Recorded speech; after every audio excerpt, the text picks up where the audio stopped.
The Fairy Dogmother by Maribeth Bolts. Once upon a time, there was a lonely dog without a home. Fairy Godmother found her hiding in the ivy. "I have a home without a dog," she said. "Would you like to come and live with me?" Fairy Godmother named the dog Ivy. She thought Ivy was a simple dog. She taught her simple tricks. "Sit, Ivy," said Fairy Godmother, and Ivy sat. "Stay, Ivy," said Fairy Godmother, and Ivy stayed. "Good dog," said Fairy Godmother. But Ivy knew she could do much more than sit and stay. One day, Fairy Godmother said, "I am old. I need to teach young fairies how to be fairy godmothers." Ivy wagged her tail. Could she learn too? Fairies flew on the backs of dragonflies to Fairy Godmother's house. The class began. Ivy watched every move. "Our first lesson is waving magic wands," said Fairy Godmother. All the fairies waved their wands. "Our second lesson is clicking heels," said Fairy Godmother. All the fairies clicked their heels. "Our third lesson is singing sweet songs," said Fairy Godmother. All the fairies sang sweet songs. The fairies waved, clicked, and sang their best. There were sparks, there were sputters, but no magic appeared. Fairy Godmother scratched her head. "I must be doing something wrong," she said. "Let's try flying lessons. Fairy Godmothers must know how to fly." The fairies climbed Fairy Godmother's tallest tree. "1, 2, 3, jump!" she said. Plop! The fairies landed in a heap. "Oh dear," said Fairy Godmother. "What am I forgetting?" Something. When the lesson was over, Fairy Godmother and Ivy walked to the library. Fairy Godmother searched books for an answer. Ivy peeked out the window. Just then she saw a young maiden trip and fall in a mud puddle. Kerplop! Her basket tipped over and her dress tore. Ivy grabbed Fairy Godmother's wand. She raced outside to help. "I'll try some magic," she thought. Ivy waved the wand, and presto! The maiden turned into a mouse. "Oops. What if I clicked my claws?" thought Ivy. Ivy clicked her claws. The mouse turned into a monkey. "Oh, no," thought Ivy. Then Ivy howled a sweet song. The monkey covered its ears and dashed around the village square. Fairy Godmother heard the ruckus.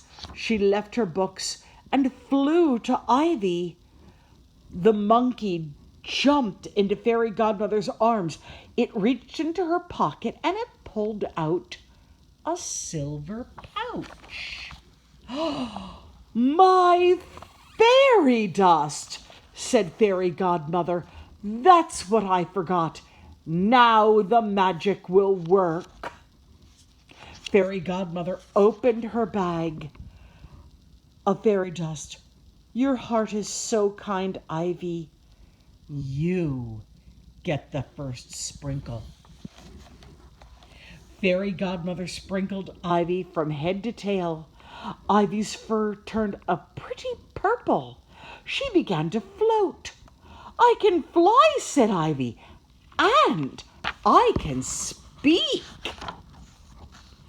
Then Fairy Godmother gave Ivy her own magic wand. Ivy waved the wand over the monkey, and the monkey turned into a mouse. Ivy clicked her claws, and the mouse turned into a muddy maiden. Then Ivy howled a really sweet song. And just like that, the basket, the dress were as good as new. The tiny maiden skipped away.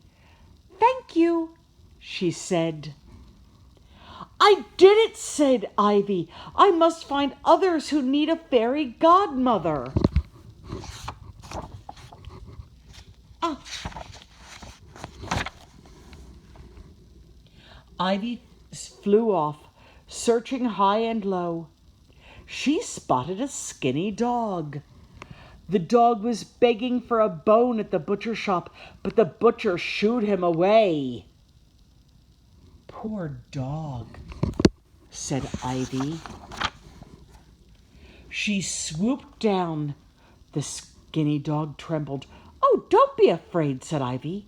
She waved her wand. A juicy steak appeared in a brand new bowl. "That's not all," said Ivy. She clicked her claws, and a soft, warm bed appeared.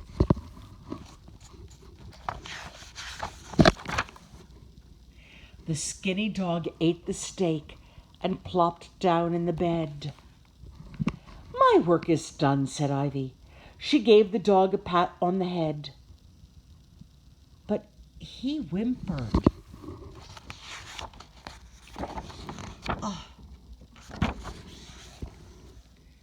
You had a steak," said Ivy. The skinny dog whimpered again.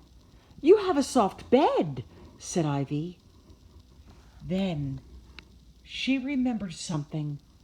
She used to be a lonely dog. Fairy Godmother took her in. "I know what you're missing," she said, "but this will take a lot of magic."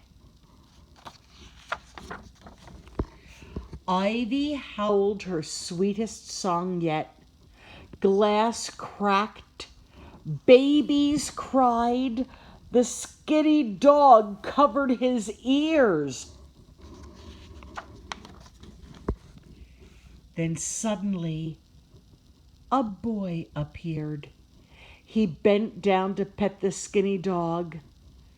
The dog gave him a lick. "You just needed a friend," said Ivy. "Woof!"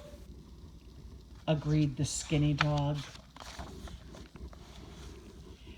Ivy knew right then she wasn't a fairy godmother.